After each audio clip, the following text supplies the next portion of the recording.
Hello friends, welcome to online study kingdom. दोस्तों, आज की इस वीडियो में जो घटना चक्र करंट क्यूज का सीरीज चल रहा है, जिसमें कि अभी तक हम लोगों ने नोबेल पुरस्कार से संबंधित प्रश्नों को कवर किया है, साथ ही इम्पोर्टेंट व्याख्या के साथ। और आज की इस वीडियो में कम संपूर्ण जो आपका अंतर्राष्ट्रीय घटनाक्रम कवर किया जाएगा। जैसा कि जानते हैं, अच्छे खासे क्वेश्चंस को इसमें कवर किया जाता है, साथ ही जो व्याख्या दी होती है उसमें काफ़ी इंपॉर्टेंट फैक्ट छिपे होते हैं, जो कि अपकमिंग एग्ज़ाम के लिए काफ़ी आपके हेल्पफुल रहेंगे। तो आइए स्टार्ट करते हैं हम लोग। पहला प्रश्न है कि निम्नलिखित में से कौन सा देश किसानों को अपनी जमीन राज्य को बेचने और पशुधन संख्या में 30% की कमी करने संबंधी प्रस्ताव पर विचार कर रहा है। यहाँ पर आपका सही जवाब है नीदरलैंड्स। इसका उद्देश्य है नाइट्रोजन संकट को कम करना, प्राकृतिक आवास और जैव विविधता की रक्षा करना है। नीदरलैंड्स की राजधानी एम्स्टर्डम है। विशेष तथ्य क्या है कि यूरोप के सबसे बड़े पशुधन उद्योगों में से एक है, जहां 100 मिलियन से अधिक मवेशी, मुर्गियां और सूअर शामिल हैं। यूरोपीय संघ का सबसे बड़ा निर्यातक देश है कौन? नीदरलैंड्स। तो याद रखना है, यूरोपियन कंट्री जो दे रखी हैं, यूरोपियन संघ में सबसे बड़ा जो निर्यातक देश है वह नीदरलैंड्स है। आगे बढ़ते हैं। अगला प्रश्न है, निम्नलिखित में से किस देश के वित्तीय संकट को विश्व बैंक ने आधुनिक इतिहास के सबसे बुरे अवसादों में एक बताया है? यहाँ पर आपका सही जवाब है, इसका नाम है लेबनान। किस देश के? लेबनान देश के वित्तीय संकट को विश्व बैंक ने आधुनिक इतिहास के सबसे बुरे अवसादों में से एक बताया है। लेबनान पश्चिमी एशिया में भूमध्य सागर के पूर्वी तट पर स्थित देश है, जिसकी राजधानी, तो लेबनान की राजधानी क्या है? बेरूत है, और इसकी मुद्रा लेबनानी पाउंड है। लेबनान के प्रधानमंत्री नजीब मिकाती हैं। वित्तीय संकट की स्थिति, मुद्रा में 90% से अधिक की गिरावट दर्ज की गई है। 2 वर्षों में 78% आबादी गरीब रही, जबकि देश में ईंधन की कमी भी रही है। विश्व बैंक का कहना है कि लेबनान का वित्तीय संकट आधुनिक इतिहास के सबसे बुरे अवसादों में से एक है। किसके बारे में बोला है? लेबनान के बारे में विश्व बैंक ने।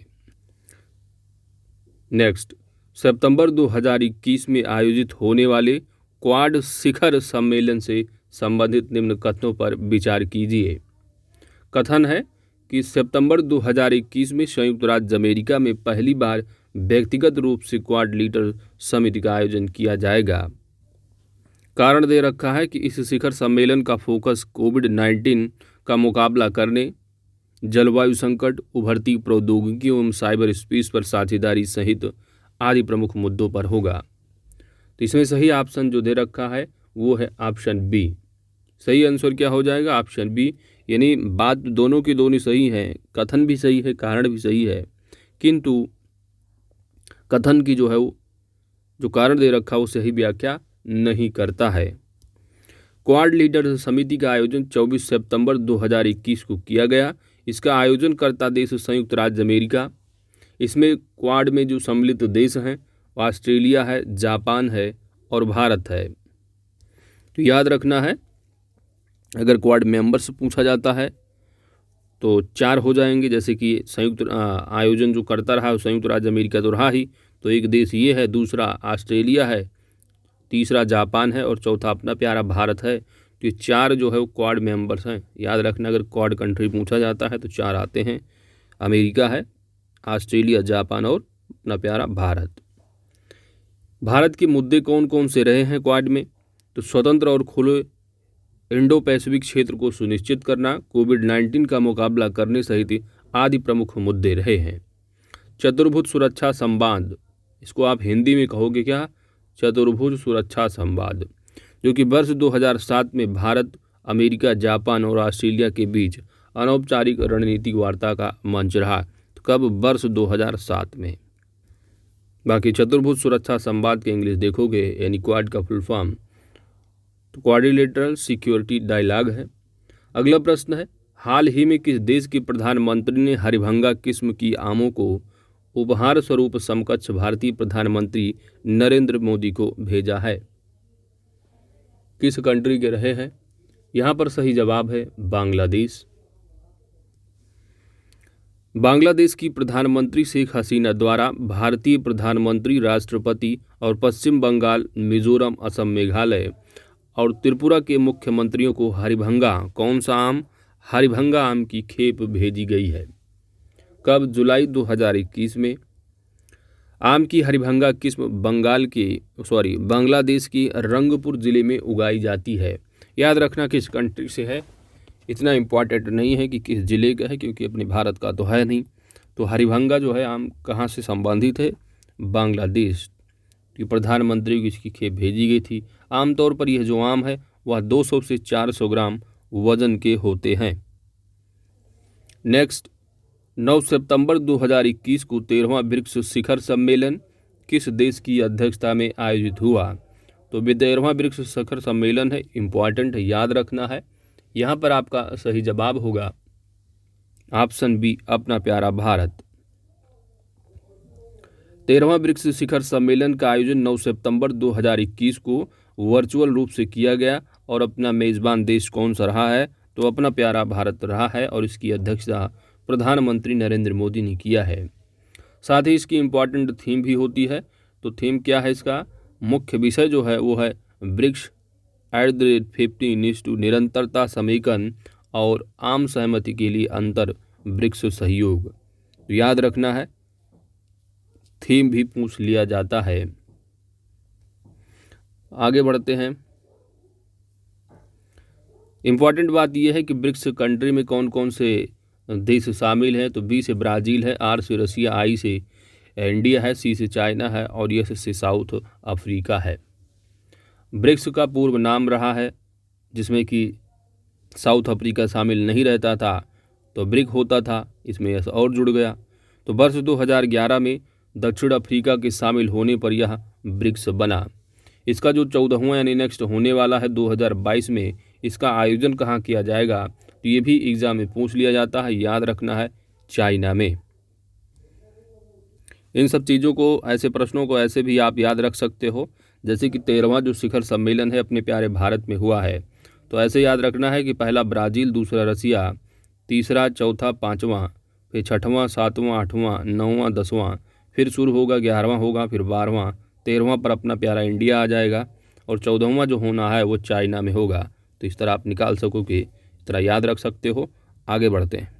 अगला प्रश्न है कि पर्यावरणीय और शोध संगठन दैट इज जर्मन वाच द्वारा जारी वैश्विक जलवायु जोखिम सूचकांक 2021 में भारत को कौन सा स्थान प्राप्त हुआ है?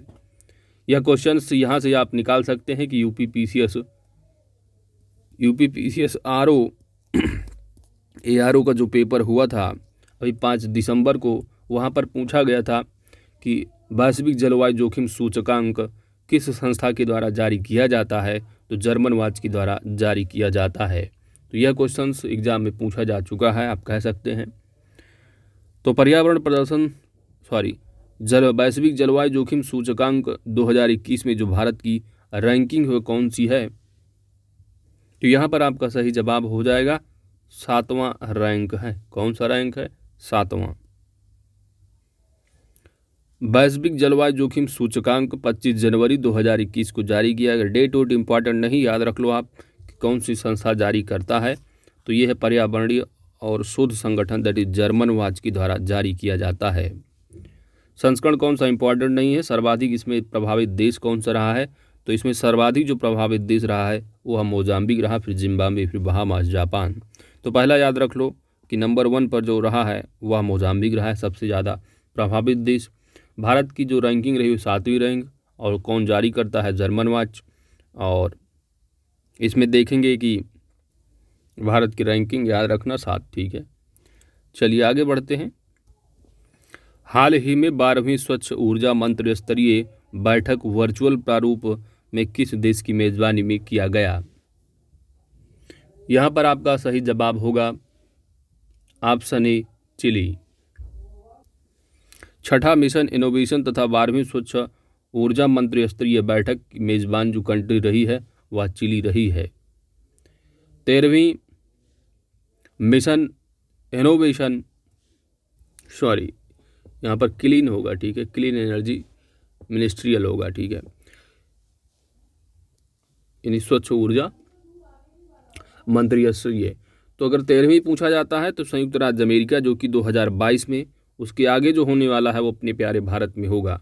तो चिली किया है कब, 2021 वाला, और 2022 वाला जो होगा अमेरिका करेगा मेज़बानी, और 2023 जो करेगा 14वीं, वो अपने प्यारे भारत में, ठीक है। आगे बढ़ते हैं। जून 2021 में किस देश ने आरोप लगाया कि ब्रिटिश युद्धपोत ने काला सागर में उसकी क्षेत्रीय जलसीमा का उल्लंघन किया है? आंसर होगा रसिया, ऑप्शन बी। काला सागर में ब्रिटिश युद्धपोत किसने लगाया आरोप? रसिया ने। समुद्री परिवहन संबंधी अंतर्राष्ट्रीय जो कानून है वो United Nations Convention on the law of the sea 1982 का है। काला सागर की सीमावर्ती 2 देश हैं, ठीक है। पूछा भी जाता, कैस्पियन सी हो गए, ब्लैक सी, इन सबसे जो आज इसके रिलेटेड जो कंट्री हैं उनसे पूछ लिया जाता है कि इनकी सीमावर्ती 2 देश हैं कौन से हैं। तो याद रखना है, ब्लैक सी का जो है जो सीमावर्ती देश हैं यूक्रेन है, रोमानिया है, बुल्गारिया, तुर्की, जॉर्जिया और रसिया। तो ये इंपॉर्टेंट फैक्ट है, अक्सर जो है एग्जाम में पूछ लिए जाते हैं। अगला पॉइंट है, विशेष क्या है इसमें? तो वर्ष 2014 में रूस ने यूक्रेन से क्रीमिया प्रायद्वीप का अधिग्रहण कर लिया था और इसके आसपास के तटीय क्षेत्र को रूस अपने जलीय क्षेत्र के अधीन मानता है। हाल ही में केंद्रीय मंत्रिमंडल ने भारत तथा किस देश के साथ करों के संबंध में सूचना के आदान प्रदान व संग्रह में सहायता के लिए समझौते को मंजूरी दी है? यहाँ पर आपका सही जवाब होगा सेंट विसेंट योम द ग्रेनडाइंस, ऑप्शन बी। तो भारत तथा सेंट विसेंट योम द ग्रेनडाइंस के बीच कर सूचना संबंधी समझौता हुआ है। समझौते की जो प्रावधान है वो ये है कि विदेश में कर जांच का प्रावधान, दोनों देशों के बीच सूचनाओं के आदान प्रदान की सुविधा, कर संग्रह में एक दूसरे की सहायता का प्रस्ताव। इसके लाभ क्या होंगे? तो दोनों देशों के बीच सूचनाओं का आदान प्रदान सुविधाजनक बनेगा, बैंक एवं वित्तीय संस्थानों से जानकारी प्राप्त हो सकेगी। सेंट विसेंट योम द ग्रेनेडाइंस की अवस्थिति कहाँ है? तो ये कैरेबियन सागर में एक द्वीपीय देश है। कहाँ पर? कैरेबियन सागर में एक द्वीपीय देश है सेंट विसेंट योम द ग्रेनडाइंस की अवस्थिति, लोकेशन। सेंट विसेंट योम द ग्रेनडाइंस की जो राजधानी है, कैपिटल है, वो है Kings town. Tax inspectors without borders कार्यक्रम आयोजन कहाँ पर शुरू किया गया था? आंसर होगा option D, Bhutan. Tax inspector without borders कार्यक्रम की आयोजन तिथि 23 जून 2021 रही है। आयोजन साझेदारी रहे भारत की साथ रहा भारत भूटान। पहल है कि संयुक्त राष्ट्र विकास कार्यक्रम यानी दैट इज यूएनडीपी तथा आर्थिक सहयोग और विकास संगठन OECD की संयुक्त पहल है tax inspector without borders. Bharat को चुना गया तो भागीदार क्षेत्राधिकार देश के रूप में चुना गया है। कार्यक्रम की जो अवधि होगी लगभग 24 महीने होगी। कार्यक्रम का उद्देश्य है भूटान को कर प्रशासन मजबूत करने में सहायता प्रदान करना। कार्यक्रम का जो फोकस रहा है वो अंतर्राष्ट्रीय कराधान और हस्तांतरण मूल्य निर्धारण क्षेत्र होगा। अगला प्रश्न है कि 3 जून 2021 को जारी की गई SDG इंडिया इंडेक्स और डैशबोर्ड 2020-21 के संबंध में कौन सा कथन सही है? तो इम्पॉर्टेंट क्वेश्चन है दोस्तों।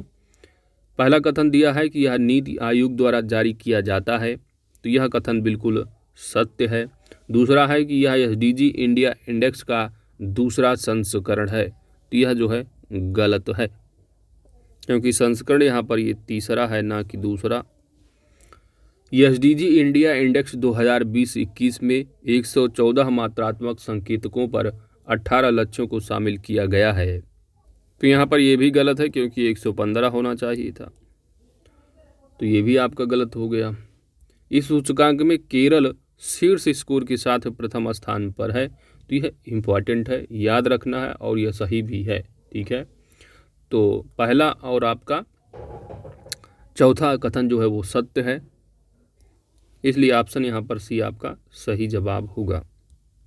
इम्पॉर्टेंट इंडेक्स है, याद जरूर रखना है, एग्जाम में पूछा जा सकता है कि इसमें पहला राज्य कौन सा रहा, ये याद कर लेना, इम्पॉर्टेंट होता है। और सबसे बड़े राज्यों में सबसे छोटे में अगर पूछा जाएगा तो इस तरह यहाँ पर दिया होता है। तो आइए पढ़ लेते हैं।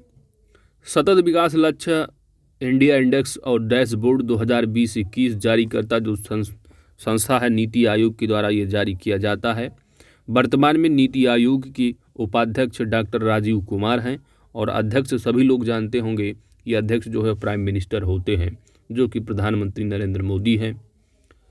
संस्करण जो है तीसरा है, संस्करण वगैरह नहीं पूछता है, फिर भी याद रखना है, कभी कभी पूछ लेता है कुछ एग्जाम में, वैसे पूछा जाएगा कौन सा राज्य पहले स्थान पर ही ज़्यादा पूछा जाता है। जारी रिपोर्ट का शीर्षक एसडीजी इंडिया इंडेक्स और dashboard 2020-21 partnership in the decade of action. तो शीर्षक इंपॉर्टेंट याद रखना है। रिपोर्ट में शामिल संकेतक एवं जो लक्ष्य हैं 115 संकेतकों के प्रयोग द्वारा निर्मित किया गया है, जो कि 16 सस्टेनेबल डेवलपमेंट गोल्स के 17 उपलक्ष्यों को आच्छादित करते हैं। 70 है, ठीक है। एसडीजी इंडिया इंडेक्स की शुरुआत वर्ष 2018 में हुई थी। राज्यों और केंद्र शासित प्रदेशों को उनकी एसडीजी इंडिया स्कोर के आधार पर निम्नलिखित तरीकों से वर्गीकृत किया जाता है। ठीक है, इम्पॉर्टेंट ये भी है, पूछ लिया जाता है कौन सी श्रेणी में आता है। तो आकांक्षी श्रेणी में 49 है, अच्छा प्रदर्शन करने वाले परफार्मर में 50 से 64 शामिल हैं। अग्रणी में देखोगे तो जिनका 65 से 99 तक होता है और जो लक्ष्य प्राप्त कर लेते हैं उनका 100% हो ही जाता है। यह एसडीजी इंडिया इंडेक्स 2020-21 में शीर्ष स्थान प्राप्त करता राज्य, तो केरल ने 75 स्कोर प्राप्त किया है। स्कोर इंपॉर्टेंट नहीं, पूछा जाता है आपसे कौन सा जो है टॉप किया है, तो केरल ने टॉप किया है। किसने? केरल ने। और ये अभी तक लक्ष्य प्राप्त नहीं किया है, क्योंकि लक्ष्य जैसे प्राप्त करेगा 100 हो जाएगा। उसके बाद हिमाचल प्रदेश है, तमिलनाडु है, आंध्र प्रदेश, गोवा, कर्नाटक, उत्तराखंड की रैंक चौथी है। 8वें पर देखोगे तो सिक्किम है और 9वें पर महाराष्ट्र है। तो इसमें ज़्यादा कुछ नहीं, तो केरल आप जरूर याद रख लेना, केरल नंबर 1 है। सबसे कम स्कोर वाले में अगर पूछा जाता है तो आपको बिहार लगा देना है, और सबसे टॉप में पूछा जाता है तो केरल लगा देना है। साथ ही साथ अगर कोई यूपी स्पेसिफिक एग्ज़ाम है, यूपी का एग्ज़ाम है, तो आपको उत्तर प्रदेश का रैंक ज़रूर याद रखना है। उत्तर प्रदेश की जो रैंक है वो कितनी है? तो 22वीं रैंक है। कौन सी रैंक है? 22वीं, याद रखना है, 22वीं रैंक है सतत विकास लक्ष्य इंडिया इंडेक्स और डैशबोर्ड 2020-21 में। कौन सी? 22वीं। नंबर 1 पर कौन? केरल। सबसे निचले पायदान पर कौन? बिहार। ठीक है, याद रखना। सिप्री ईयरबुक 2021 के संदर्भ में निम्न कथनों पर आपको विचार करना है। तो सिप्री जो रिपोर्ट है इसमें देखेंगे कि दुनिया में 90% से अधिक परमाणु हथियार रसिया और अमेरिका के पास है। तो बात बिल्कुल सही है, पहला बिल्कुल सत्य है। भारत के पास पाकिस्तान से अधिक परमाणु हथियार हैं, तो यह बात बिल्कुल गलत है, क्योंकि अपने प्यारे भारत के पास अगर देखोगे वर्तमान में तो 156 परमाणु हथियार हैं, जबकि वहीं अगर पाकिस्तान की बात करोगे, पाकिस्तान की अगर आप बात करोगे तो पाकिस्तान की जो है वो है, इसी का जो है आप थोड़ा उलट कर दोगे, 6-5 कर दोगे, ठीक है। तो 156 परमाणु हथियार अपने प्यारे भारत के पास है, जबकि पाकिस्तान की देखोगे तो 135 है। तो क्या है? अधिक नहीं है, कम है। तो यहाँ पर ये जो दिया है गलत हो जाएगा। परमाणु संपन्न देशों की संख्या विश्व में 9 है। तो तीसरा जो कथन दिया है बिल्कुल सत्य है। तो पहला और तीसरा यहाँ पर आपका सही जवाब हो जाएगा, option B correct answer. SIPRI जो रिपोर्ट है जारी की गई है 2021 में।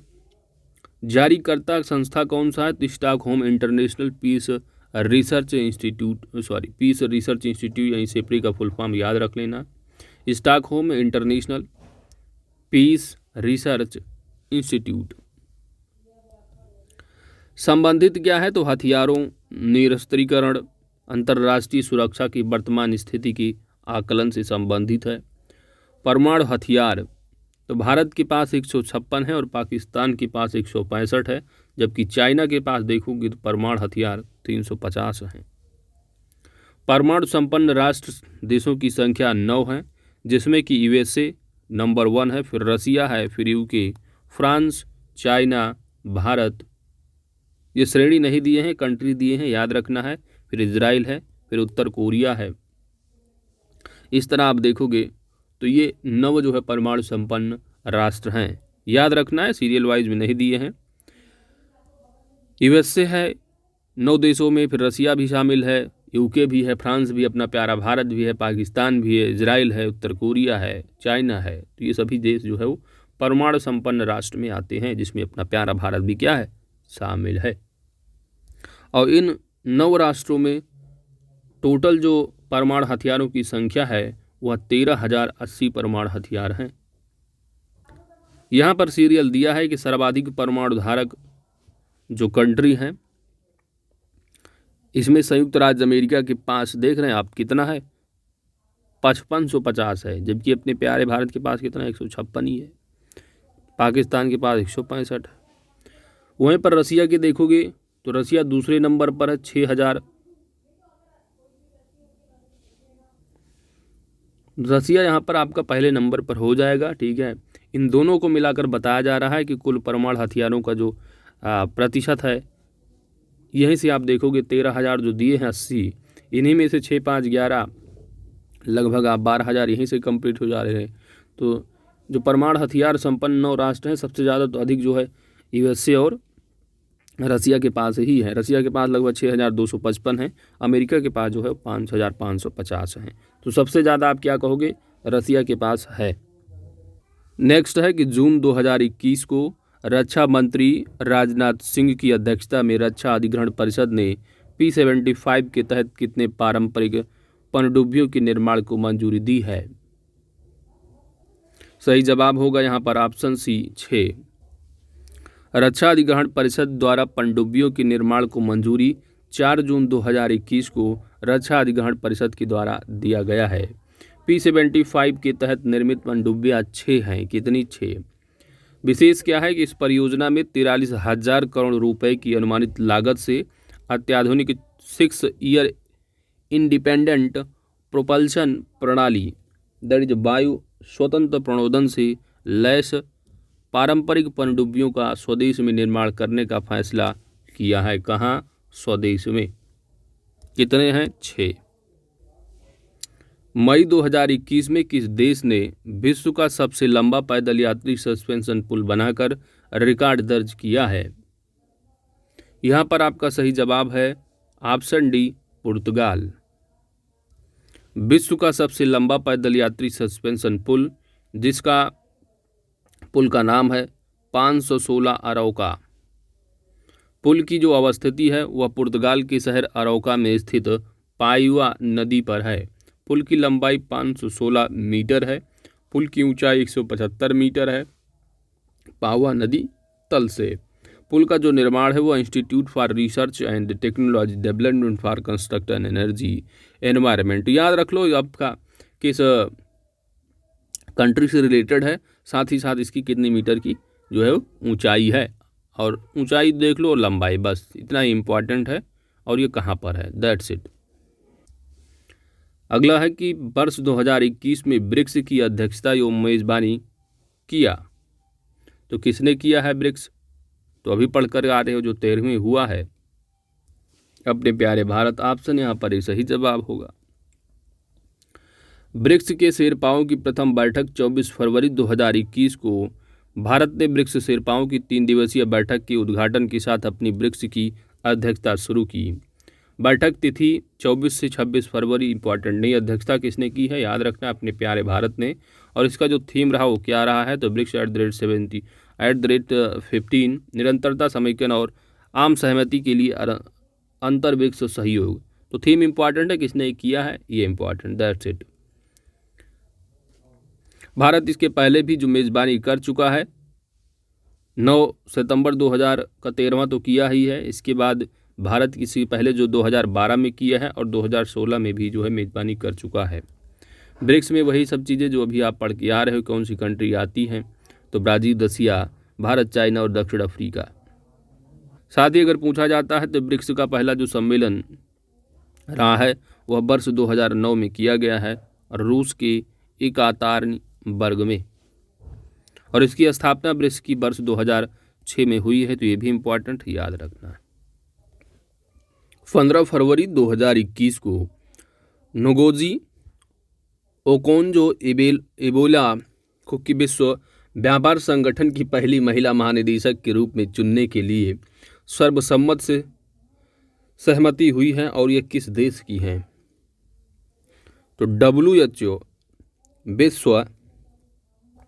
WTO है, विश्व व्यापार संगठन की पहली महिला महानिदेशक। तो इम्पॉर्टेंट है, इनका नाम भी आप देख सकते हो। नाम क्या है? नोगोजी ओकोंजो-इवेला। तो इनको पहली महिला महानिदेशक हैं, तो इम्पॉर्टेंट है, देख लेना है, ज़रूर आपको याद रखना है। इनका ये है कहाँ, किस देश की? तो ये है नाइजीरिया की। ठीक है, इम्पॉर्टेंट इतना ही, इतना ही आपको याद रखना है। इनका नाम क्या है, किस कंट्री की हैं, क्योंकि ये WTO की पहली महिला महानिदेशक के रूप में ये चुनी गई है। कार्यकाल की जो अवधि होगी इनकी वह 1 मार्च 2021 से लेकर के 2025 तक 31 अगस्त। पदक्रम जो है 7वां है, इतना इम्पॉर्टेंट नहीं है। इनका नाम जरूर याद रख लेना, साथ ही साथ जो ये किस कंट्री की है, नाइजीरिया, दैट्स इट। किनको जो है इन्होंने रिप्लेस किया है, यानी कि किसकी जगह लेंगे, तो रॉबर्टो अजीबेडो हैं। और ख़ास बात इसमें इम्पॉर्टेंट ये है कि जो महिला हैं ये अब WTO की महानिदेशक के रूप में पहली अफ्रीकी हैं। इसके पहले कोई अफ्रीकी नहीं चुना जाता था, तो पहली बार चुनी गई है। किस कंट्री की? नाइजीरिया की है, याद रखना है। साथ ही नाम क्या है? नोगोजी ओकोंजो-इवेला। मार्च 2021 में जारी जीवन यापन सुगमता सूचकांक 2020 रैंकिंग के अनुसार 10 लाख से अधिक आबादी वाली श्रेणी में शीर्ष स्थान प्राप्त करने वाला शहर कौन सा है? Most important question. यहां पर आपका सही जवाब हो जाएगा, यह है बंगलुरु, ऑप्शन बी। जीवन यापन सुगमता सूचकांक किसके द्वारा जारी किया जाता है? तो यह केंद्रीय आवासीय एवं शहरी कार्य मंत्रालय के द्वारा जारी किया जाता है। क्या है ये? तो यह एक मूल्यांकन उपकरण है जो जीवन की गुणवत्ता और शहरी विकास के लिए की जा रही विभिन्न पहलों के प्रभाव का क्या है, आकलन करता है। कैसे जारी किया जाता है? तो 2 श्रेणियों में जारी किया जाता है। पहला है 10 लाख से अधिक आबादी वाले शहर, और दूसरा हो जाएगा 10 लाख से कम आबादी वाले शहर। सूचकांक में 35%, 15, 20, 30, तो जीवन की गुणवत्ता 35% हो जाती है। आर्थिक क्षमता नापा जाता 15%, 20% इसमें जो धारणीयता होती है, यानी सस्टेन की बात की जाती है, सस्टेनेबल की, और नागरिकों के अनुभूति का जो है 30%। इन सभी को मिलाकर सूचकांक जारी किया जाता है।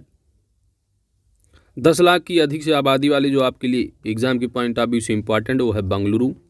अगर कम का पूछा जाता है तो शिमला लगा देना है, दैट्स इट। 18 नंबर प्रश्न, QS वर्ल्ड यूनिवर्सिटी रैंकिंग 2022 के अनुसार किस संस्था को शीर्ष स्थान प्राप्त हुआ है? तो 4 ऑप्शन है यहाँ पर आपके पास। यहाँ पर आपका सही जवाब हो जाएगा MIT, option B. QS World University ranking 2022 में शीर्ष स्थान पर जो रहा है वो रहा MIT। जारीकर्ता संस्था कौन सा है? तो यह है क्वाकरेली साइमंड्स, QS। ठीक है, तो QS का फुल फॉर्म है क्वाकरेली साइमंड्स। रैंकिंग में भारतीय जो संस्थान शामिल है, इसमें से 35 भारतीय शामिल हैं, और टॉप पर कौन है? MIT है। रैंकिंग में शामिल शीर्ष 3 भारतीय संस्थान कौन कौन से हैं? तो एक तो IIT बॉम्बे है, जो कि ऑल ओवर जो रैंकिंग है वो 177वीं रैंक है। IIT दिल्ली 185वीं रैंक पर। भारतीय विज्ञान संस्थान बेंगलुरु को 186वां स्थान पूरे विश्व में मिला है। तो आप कह सकते हैं कि टॉप 200 में जो है अपने प्यारे भारत की जो संस्थान है वो शामिल हैं। और अपने भारत में नंबर 1 कौन सा है, तो IIT बॉम्बे है, याद रखना है, जिसकी ओवरऑल रैंकिंग 177, उसके बाद दिल्ली आ जाता है। उसके बाद जो है वो ISC जो बंगलुरु है ये है 186वें स्थान पर, 185-86 है, इसके पहले 177 है। आगे बढ़ते हैं। जबकि वहीं पर अगर पूछा जाता है वैश्विक तो MIT है, USA उसके बाद UK का दूसरा है, ऑक्सफोर्ड आ जाता है, तीसरे पर स्टैनफोर्ड यूनिवर्सिटी है USA की। नेक्स्ट है कि जुलाई 2021 में आयोजित ब्रिक्स देशों की संस्कृति मंत्रियों की छठी जो बैठक है, इसकी अध्यक्षता किस देश के द्वारा की गई है? सही जवाब होगा यहाँ पर आपका प्यारा भारत, ऑप्शन डी यहाँ सही जवाब है। बैठक की जो अध्यक्षता है वो किसके द्वारा की गई है, तो प्रहलाद सिंह पटेल जो कि तत्कालीन केंद्रीय संस्कृति एवं पर्यटन राज्य मंत्री स्वतंत्र प्रभार रहे हैं, इनके द्वारा इसकी अध्यक्षता की गई है। ब्रिक्स देशों में वही आते हैं ब्राज़ील, रूस, चाइना और दक्षिण अफ्रीका और भारत। इसके बाद विशेष क्या रहा कि बैठक की घोषणा में संग्रहालय, कला दीर्घा, थिएटर, पुस्तकालयों के क्षेत्र में ब्रिक्स देशों की सांस्कृतिक सहयोग को बढ़ावा देने पर सहमति व्यक्त की गई। तो याद इसमें इम्पॉर्टेंट यही है कि इसकी अध्यक्षता किस देश ने की गई, किस देश के द्वारा की गई है और किसने किया है, दैट्स इट। अगला प्रश्न है आपका, निम्नलिखित कथनों पर आपको ध्यान से पढ़ना है और विचार करना है और बताना है कौन से जो इसमें कथन सही होंगे। पहला दे रखा है कि स्वीडन की एक संस्था वैरायटी ऑफ डेमोक्रेसी इंस्टीट्यूट द्वारा ऑटोक्रेटिजेशन टर्न्स वायरल शीर्षक की 5वीं वार्षिक लोकतंत्र की रिपोर्ट जारी की गई है। पहला यहाँ पर सही है। आगे बढ़ते हैं। दूसरा दिया है कि रिपोर्ट के अनुसार भारत का जो दर्जा है वह विश्व के सबसे बड़े लोकतंत्र से गिरकर चुनावी निरंकुशता, क्या है, चुनावी निरंकुशता में परिवर्तित हो गया है। भारत का दर्जा क्या है, विश्व के सबसे बड़े लोकतंत्र में से गिरकर चुनावी निरंकुशता में क्या है, परिवर्तित हो गया है। तो बात दोनों की दोनों क्या है, सत्य है। ऑप्शन सी यहाँ सही जवाब होगा। लोकतंत्र report that is democracy report 2021 जारीकर्ता संस्था है वैरायटी ऑफ डेमोक्रेसी इंस्टीट्यूट और 5वीं संस्करण इंपॉर्टेंट नहीं, किसने जारी किया इंपॉर्टेंट याद रखना है। शीर्षक क्या रहा है, तो ऑटोक्रेटिजेशन टर्न्स वायरल। भारत की जो स्थिति है याद रखना है, भारत की दुनिया के सबसे बड़े लोकतंत्र चुनावी निरंकुशता वाले देश में इसको जो है भारत को वर्गीकृत किया गया है। गिरावट के कारण जो बताए जा रहे हैं वो मीडिया पर नियंत्रण, मानहानि व राजद्रोह कानून और CAA लागू होना, इन सभी कारणों को बताया जा रहा है कि लोकतंत्र की क्या है, गिरावट दर्ज की गई। शीर्ष ऑटोक्रेटिजिंग यानी निरंकुश जो देश हैं जिसमें कि पोलैंड भी शामिल है, Hungary, Turkey, Brazil, Serbia, Benin और अपना प्यारा भारत भी शामिल हो गया इस बार। लिबरल डेमोक्रेसी इंडेक्स 2020 में भारत की जो रैंकिंग रही वो रही 97। वैश्विक स्तर पर स्वतंत्रता, तो विश्व में उदारवाद, लोकतांत्रिक देशों की संख्या कम होकर 32 देशों तक रह गई है। लोकतंत्र धीरे धीरे क्या है, खत्म ही हो रहा है। अगस्त 2021 में किस देश ने सभी समुद्री राष्ट्रीय उद्यानों में सनस्क्रीन पर प्रतिबंध लगाया है? यहां पर आपका सही जवाब हो जाएगा थाईलैंड, ऑप्शन ए।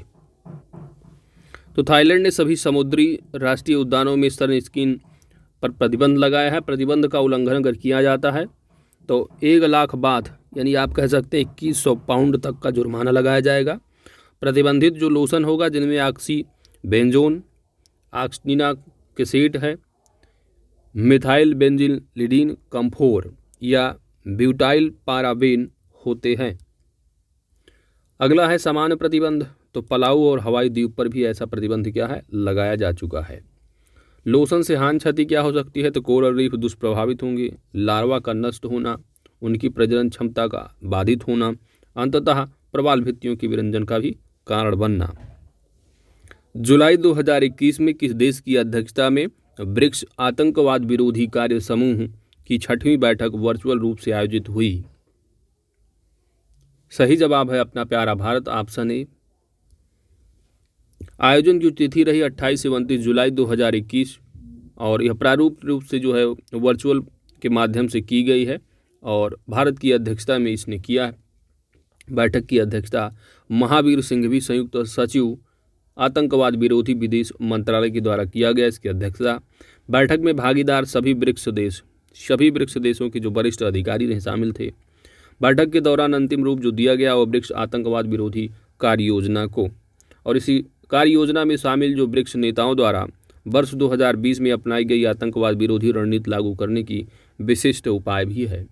कार्य योजना का मुख्य जो उद्देश्य है वह ब्रिक्स देशों के बीच आतंकवाद, कट्टरवाद को रोकने और उसका मुकाबला करने, आतंकवाद के वित्त पोषण, आतंकवादियों द्वारा इंटरनेट का दुरुपयोग और आतंकवादियों की दूसरे देशों में यात्रा करने पर अंकुश लगाने इत्यादि के संबंध में अंतर्राष्ट्रीय क्षेत्रीय सहयोग आदेश सहते परिणामोन्मुख सहयोग को सुदृढ़ करना है।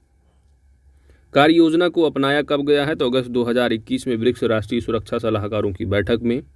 विशेष क्या है कि आतंकवाद विरोधी कार्य समूह ब्रिक्स देशों के बीच सहयोग का पहला मैकेनिज्म है और इसकी पहली जो बैठक है वर्ष 2016 में हुई थी। 23 नंबर है कि जुलाई 2021 में भारत के विदेश मंत्री एस जयशंकर ने किस देश में महात्मा गांधी की प्रतिमा का अनावरण किया है? मोस्ट इंपॉर्टेंट क्वेश्चन, यहाँ पर आपका सही जवाब हो जाएगा ऑप्शन बी, जॉर्जिया। तो महात्मा गांधी की प्रतिमा का जो अनावरण किया गया है वो तिबिलिसी, जो कि जॉर्जिया की क्या है, कैपिटल है, यहीं पर जो है किया गया है।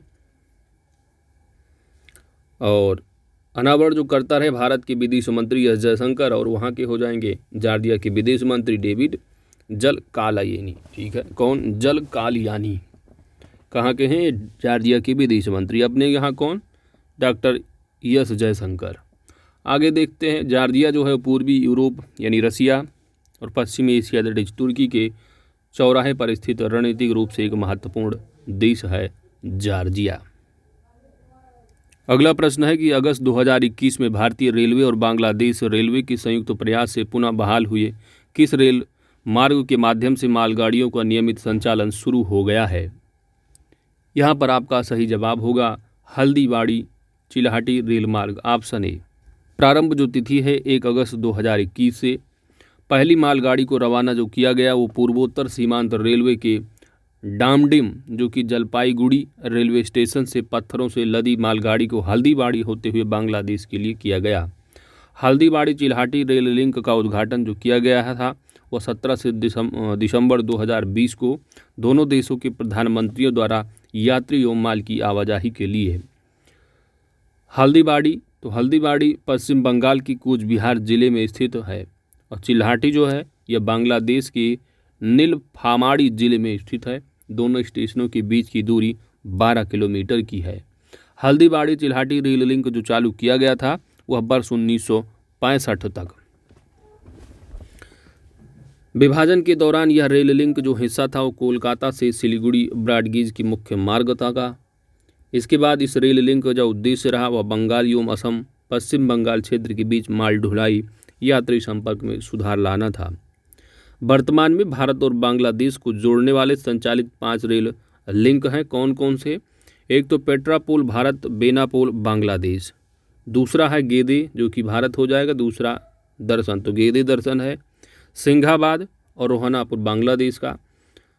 राधिकापुर भारत का और बिरोल बांग्लादेश का। इसके बाद हल्दीबाड़ी भारत और चिल्हाटी बांग्लादेश। तो ये प्रमुख जो है वो संचालित 5 रेल लिंक हैं भारत और बांग्लादेश के बीच। अगला है आपका कि मार्च 2021 में भारतीय प्रधानमंत्री की विशेष इसमें पढ़ रहे हो कि ढाका यात्रा के दौरान दोनों देशों के प्रधानमंत्रियों ने New Jalpaiguri Dhaka New Jalpaiguri Mitali Express नाम से यात्री ट्रेन शुरू करने की घोषणा की थी, जो कोविड-19 के कारण क्या है नहीं हो पाई थी। तो मिताली एक्सप्रेस से आपको याद आ रहा होगा यूपीपीसीएस आरओ में जो है ये पूछा गया प्रश्न है। तो आप कह सकते हैं इस मैगजीन को जिसने पढ़ के गए होंगे वो कवर करके आए होंगे। तो अभी तक आपने राष्ट्रीय में 2 प्रश्न देख लिए, डायरेक्ट पूछे गए हैं। जुलाई 2021 में किस देश की राष्ट्रीय गैलरी ने अपने एशियाई कला संग्रह से 14 कलाकृतियाँ भारत को वापस करने की घोषणा की है? यहाँ पर आपका सही जवाब हो जाएगा ऑस्ट्रेलिया, ऑप्शन ए। ऑस्ट्रेलिया की राष्ट्रीय गैलरी द्वारा अपनाई एशियाई कला संग्रह से दुर्लभ भारत को वापस करने की घोषणा। देखो इसमें जो इंपॉर्टेंट फैक्ट दिए होते ना यहीं से आपके क्वेश्चन बन भी जाते हैं। क्वेश्चन अगर डायरेक्ट नहीं आते तो इनडायरेक्टली कहीं न कहीं जो फैक्ट छुपे होते हैं व्याख्या में काफ़ी इंपॉर्टेंट होते हैं। कलाकृतियों में जो शामिल है 14 कलाकृतियों में शामिल 6 कांस्य व पत्थर की मूर्तियां और 6 तस्वीरें, एक चित्रित स्क्रॉल, एक पीतल का धार्मिक पुस्तक स्टैंड। विक्रेता जिनसे ऑस्ट्रेलिया ने कलाकृतियां खरीदी थी, एक विलियम वोल्फ, सुभाष कपूर।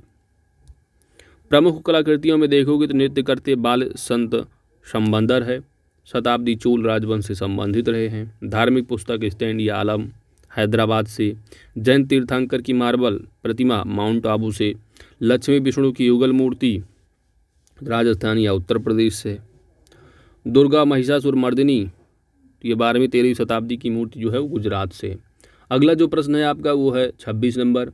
यहाँ पर आपको बताना है कि अगस्त 2021 में जलवायु परिवर्तन पर अंतर सरकारी पैनल ने अपनी छठी आकलन रिपोर्ट का पहला भाग शीर्षक से जारी किया है। यहाँ पर आपका सही जवाब हो जाएगा option C, climate change 2021 the physical science basis. Option C. जलवायु परिवर्तन पर अंतर सरकारी पैनल की छठी आकलन रिपोर्ट जारी की थी 9 अगस्त 2021 को और शेष 2 जो भाग जारी होंगे वो वर्ष 2022 में। AR6 के 3 भाग कौन से हैं? तो AR6 के 3 भाग, पहला है climate change 2021 the physical science basis, दूसरा है इम्पैक्ट एडाप्टेशन एंड वल्नरेबिलिटी, तीसरा है मिटिगेशन ऑफ क्लाइमेट चेंज। प्रमुख जो बिंदु है, कार्बन डाइऑक्साइड ग्लोबल वार्मिंग का प्रमुख कारण है। इसके अनुसार यदि शीघ्र ही उत्सर्जन में कमी के उचित उपाय नहीं अपनाए गए तो अगले 2 दशक में पृथ्वी का तापमान पूर्व औद्योगिक स्तर की तुलना में 1.5 डिग्री सेल्सियस के स्तर को पार कर जाएगा। IPCC के अनुसार पिछला जो दशक रहा वो 1,25,000 वर्षों में सर्वाधिक गर्म दशक रहा है। अगस्त 2021 में कौन देश 8 जनवरी 2021 को लागू हुए संशोधनों के बाद अंतर्राष्ट्रीय सौर गठबंधन फ्रेमवर्क समझौते पर हस्ताक्षर करने वाला 5वां देश बन गया है? यहाँ पर आपका सही जवाब है ऑप्शन ए, जर्मनी। अंतर्राष्ट्रीय सौर गठबंधन फ्रेमवर्क समझौते पर हस्ताक्षर करने वाला 5वां देश जर्मनी बना है। 8 जनवरी 2021 को लागू हुए संशोधनों के बाद हस्ताक्षरित प्रतियां जो जमा की गई वो भारत में जर्मनी की राजपूत वाल्टर जे लेंडनर ने विदेश मंत्रालय के पास समझौते की हस्ताक्षरित प्रति जमा की। तो याद रखना कौन सा देश जो है 5वां बना है, that is Germany. ISA framework समझौते को हस्ताक्षर के लिए जो खोला गया 15 नवंबर 2016 को मराकेश, मोरक्को में। ISA की संस्था पहले जो संभावित थी 122 देशों तक, जो देश आंशिक रूप से यह पूर्णतः कर्क अथवा मकर रेखा के बीच क्या है, स्थित थे। ISA फ्रेमवर्क समझौते के हस्ताक्षरकर्ता जो देश हैं वो 98 देश हैं। ये भी पूछ लिया जाता है कभी कभी, याद रखना है।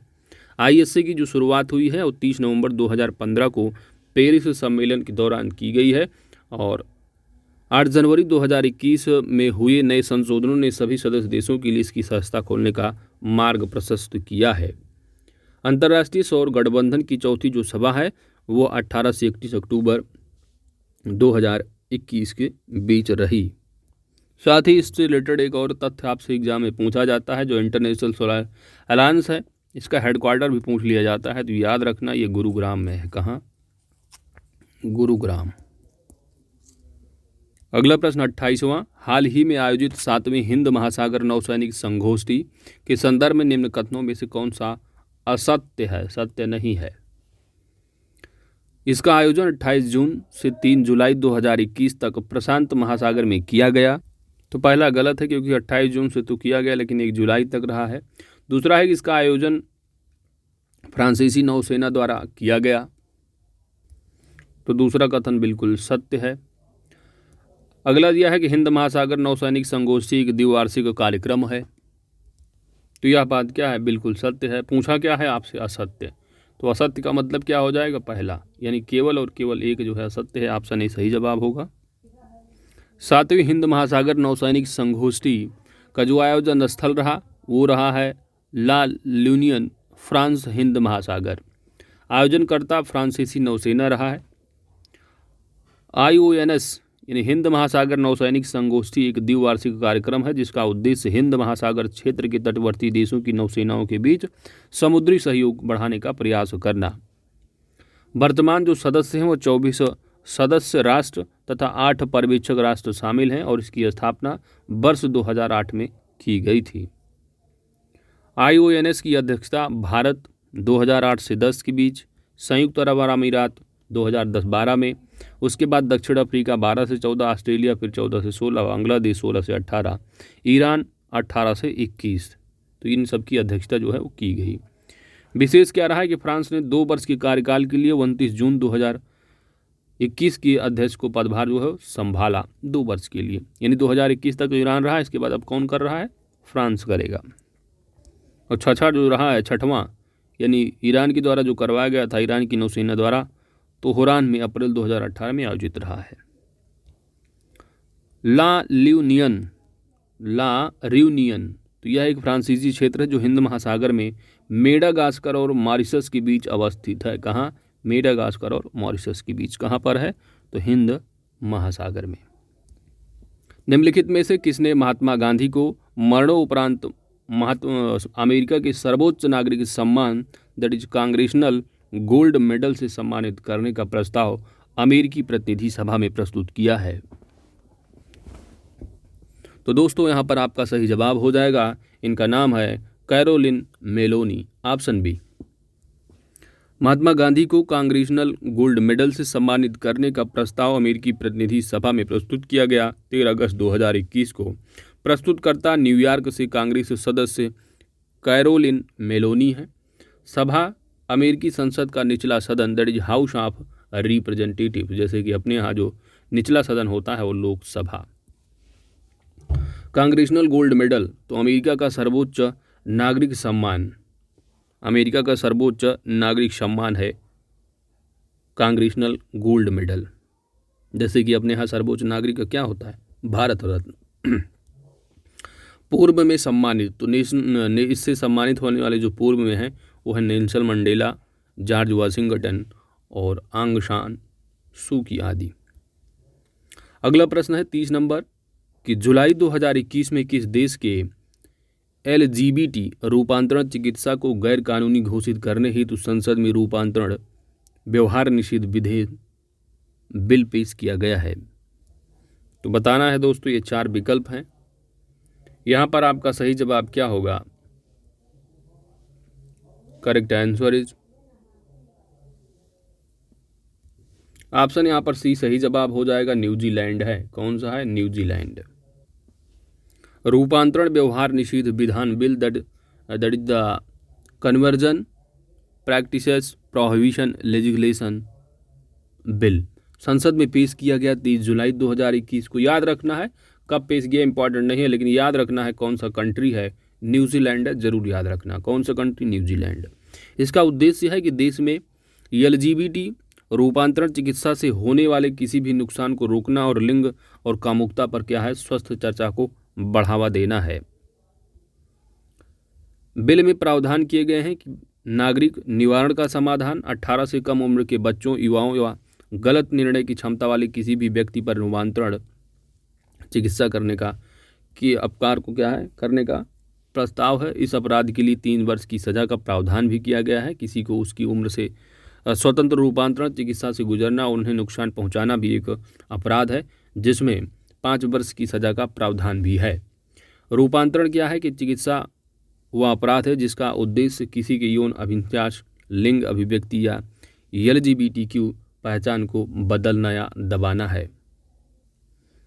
31 है कि हाल ही में किसी संयुक्त राष्ट्र पर्यावरण कार्यक्रम की न्यूयॉर्क में स्थित कार्यालय का सहायक महासचिव और प्रमुख नियुक्त किया गया है। इंपॉर्टेंट प्रश्न है, यहाँ पर आपका सही जवाब होगा, इनका नाम है Ligia Noronha, option C. Ligia Noronha UNEP की सहायक महासचिव और प्रमुख नियुक्त जो की गई हैं। नियुक्ति की जो घोषणा है वो एंटोनियो गुटेरेस जो कि संयुक्त राष्ट्र के महासचिव के द्वारा किया गया है। इन्होंने जो स्थान लिया है वो सत्या त्रिपाठी जो कि भारत के रहे हैं। विशेष क्या रहा कि UNEP that is United Nation Environment Programme के साथ जुड़ने से पहले नोरोना नई दिल्ली में टेरी में कार्यकारी निदेशक और वैश्विक सुरक्षा अनुभाग की निदेशक भी रह चुकी हैं। अर्थशास्त्री नोरोना को सतत विकास क्षेत्र में 30 से अधिक वर्षों का अंतर्राष्ट्रीय अनुभव है और वर्ष 2014 में ये यूएनईपी के नैरोबी स्थित आर्थिक प्रभाग में निदेशक के रूप में कार्य कर चुकी हैं। हाल ही में इंटरपोल ने पारिवारिक डीएनए के माध्यम से लापता व्यक्तियों की पहचान करने के लिए एक नया वैश्विक डेटाबेस लॉन्च किया है। इंपॉर्टेंट क्वेश्चन, यहाँ पर आपका सही जवाब होगा ऑप्शन ए, आई फैमिलिया।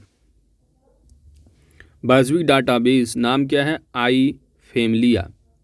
लॉन्च किया गया है जून 2021 में और लॉन्च करता है Interpol, that is the International Criminal Police Organisation. वैश्विक डेटाबेस है, नाम है आई फैमिलिया। उद्देश्य क्या है कि दुनिया भर में लापता व्यक्तियों की पहचान करना तथा सदस्य देशों, जो कि 194 हैं, इन सदस्य देशों में मामलों को सुलझाने में पुलिस की मदद करना। तो इंटरपोल के जो सदस्य कितने देश हैं? 194। आई फैमिलिया पारिवारिक डीएनए मिलान के माध्यम से लापता व्यक्तियों की पहचान करने के लिए लॉन्च किया गया एक वैश्विक डेटाबेस है। डीएनए मिलान, तो डीएनए मिलान सॉफ्टवेयर जिसे बोनापार्ट कहा जाता है, डच कंपनी स्मार्ट रिसर्च द्वारा डेवलप किया गया है। इंपॉर्टेंट, कभी कभी पूछा जाता है कि इंटरपोल का मुख्यालय कहाँ पर है, तो लियोन फ्रांस में है। अंतिम प्रश्न है कि हाल ही में क्रिटिकल रेस थ्योरी चर्चा का विषय बना हुआ था, निम्नलिखित में से कौन सा देश इससे संबंधित है? Critical race theory that is CRT.